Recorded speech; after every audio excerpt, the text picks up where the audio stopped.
When I founded the Brexit Party 7 months ago, the slogan that we launched the European election campaign with was "Change politics for good." And I have to tell you, despite all my long years involved in this game of politics, I didn't realise then just how appropriate those words were.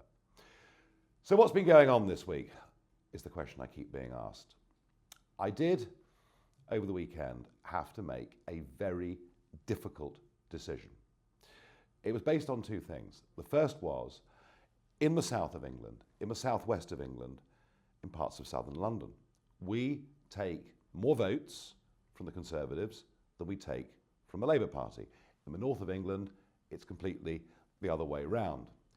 But I realised the effect of us standing right across southern England would mean that from southwest London to the middle of Hampshire, all the way down the Western Corridor, parts of Wiltshire, parts of Dorset, probably most of Cornwall, that the effect of us standing would be that the Liberal Democrats would win probably about 24 seats. And the Liberal Democrats, of course, utterly committed to just getting rid of Brexit if they form the next government, or backing a second referendum if somebody else forms the next government. And I thought to myself, we cannot, as the Brexit Party, be responsible for allowing a second referendum to take place. It would be disastrous for our democracy, terrible for investment into our country, and they'd give us a false choice. They'd give us the choice that the Labour Party currently wants to give us of Remain versus a form of Remain. Now, I had to balance that, to weigh that against what Boris Johnson brought back from Brussels, which clearly was not Brexit.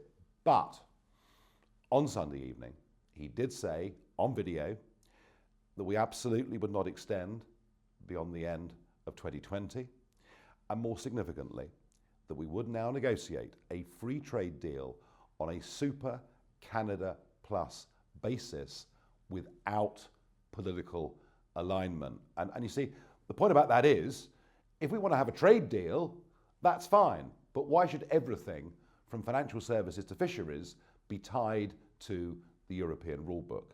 So Boris began to indicate that he might start to go towards something that was really Brexit. Now, do you trust Boris Johnson? Well, of course he said, do or die, come what may, die in a ditch, we'd leave on the 31st of October. But it was a shift. And so I took the view, given that he shifted, given that in the south and southwest we would let the Lib Dems in big numbers, that what I ought to do, and not an easy decision, but what I ought to do is to put country before party. And that's exactly what I did in saying we would not stand in the 317 seats that the Conservatives won at the 2017 general election. So basically, by doing that, I gifted Boris Johnson 24 seats. I expected a response, some form of thanks, and some reciprocity. Because I'd said, country before party, I'd said getting Brexit, getting the right Brexit, matters much more than any individual party. And I'm sorry for so many out there who wanted to stand for us in those Conservative-held seats, and many voters out there that wanted to vote Brexit Party. But I did it for the good. And I said what we'd do is we would then take on the 262 Labour seats and the other Remainers. And of course, I'm talking about Plaid, the SNP, and of course, the Liberal Democrats. And I'd expected the Conservative Party in a grown-up way to say, well, actually, do you know what? They've made a big concession. We can make a concession of some kind. What am I talking about? Do you know there are 140 seats in this country that have never returned a Conservative Member of Parliament, and in many of those seats they will never return a Conservative MP. They don't like the Tory party, but they like the Brexit party, which is why in the European elections in May, our highest scoring areas were traditional Labour areas. This Labour Party having completely committed a double betrayal. Firstly, by turning its back on its election manifesto promise to honour the result of the referendum on Brexit, by saying to people, you're too stupid, you'll have to vote again. And the second betrayal is they said we would get control of our borders back. Freedom of movement would end. It is now clear, not only do the Labour Party want to continue with freedom of movement, with Europe, they want to extend that to many other parts of the world too. But what I've had back this week from the Conservative Party is not any thanks, is not any reciprocity of any kind at all. They have completely refused to put their candidate aside in a single seat in this country, despite the fact I did it for them in 317 seats. And we've actually got a situation now where, because of that, the Conservatives are going to split the vote in seats where we are the challenger to Labour. The only people now threatening Brexit are the Conservative Party themselves, because they absolutely want to put party before country. And I think when people realise that, they will be genuinely quite shocked. You know, it's almost as if they'd rather risk a hung parliament than have a Leave majority if that Leave majority was partly made up by Brexit Party MPs. They don't want anybody from the Brexit Party to get into Westminster. They are terrified, not just of the fact that we absolutely believe in Brexit and will fight for it, they're also scared of our political reform agenda. You see, we want to abolish the House of Lords, change and open up the voting system, allow citizens to call referendums on big key issues and to make those legally binding in the future. They don't want any of that. They don't want change. They want to deliver a form of Brexit, and then they think everything should go back to the way that it is. So if anybody now is threatening Brexit, it's the Conservative Party through their sheer intransigence.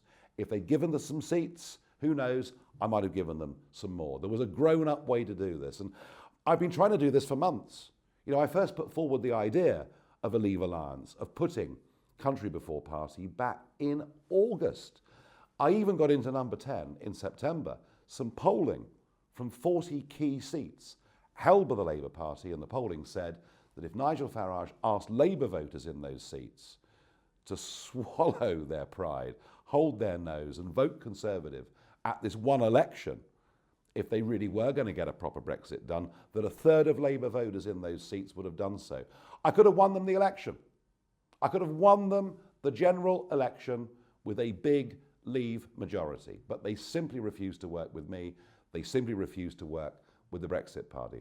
And far from getting any concessions, what they then did was to start to attack us in the most astonishing way, using their friends in the press.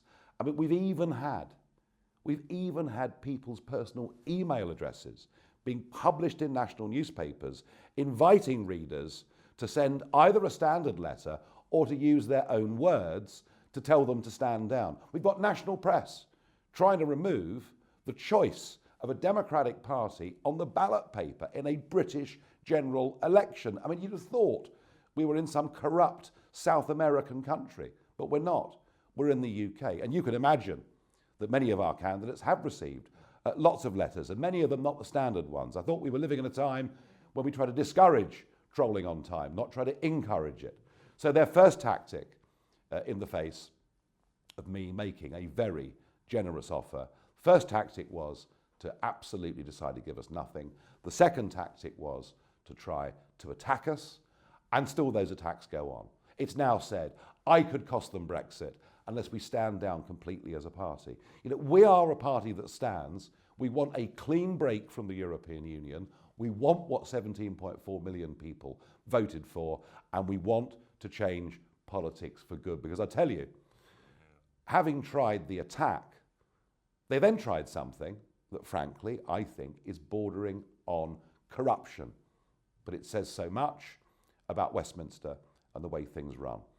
I've said in the past, and I'll say it again, repeatedly, it's been suggested to me that I might like to have a seat in the House of Lords so that I can go quietly. And every time this gets said, my answer is the same. I'm not for sale. I'm not interested. I don't want anything. I just want to get Brexit delivered. So knowing they couldn't buy me off, there was a concerted attempt from people who work deep inside number 10 Downing Street, and I'm not blaming Boris for this. I don't believe he would be part of this, but it shows you the calibre of people he's got around him. It shows you the culture that exists in Westminster. Now, they bypassed me and went to other senior figures in the Brexit Party, suggesting that 8 of them could go into the House of Lords, and all they had to do was come to Nigel and convince him to stand down in a whole load more marginal seats. Well, as you can imagine, I said I do not want, and I will never have, anything to do with this kind of behaviour. Oh, they even thought there was going to be a deal and a handshake with a senior figure, and everybody would be happy. They'd be allowed to win the election. They'd be allowed then to soft pedal, give us a Brexit that was Brexit in name only. We'd put people into the House of Lords and everybody would be happy. I mean, you know, this is what our country has sunk to. This is appalling. This is why politics absolutely needs to change for good. I have been completely undaunted by their threats over the course of the last few days. After all, you know, I got out of a light aeroplane that had crashed to the ground. I'm used to a bit of pressure. Undaunted by that, and absolutely, I will never, ever be bought off or tempted by the form of political corruption that exists in this country. And it's why after Brexit, we've got to abolish the House of Lords. We've got to change politics for good. And the only people out there that will fight and argue for that are the Brexit Party. We'll be standing in over 300 seats in this country. Get us into Westminster. This whole thing needs shaking up in a very, very big way.